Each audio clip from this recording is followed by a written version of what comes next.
నిదురలో నీ కల చూసి తుళ్ళిపడిన ఎదకి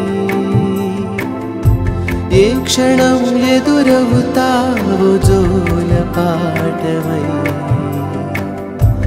ఆకలని అడగక ముందే నోటి ముద్ద నువ్వై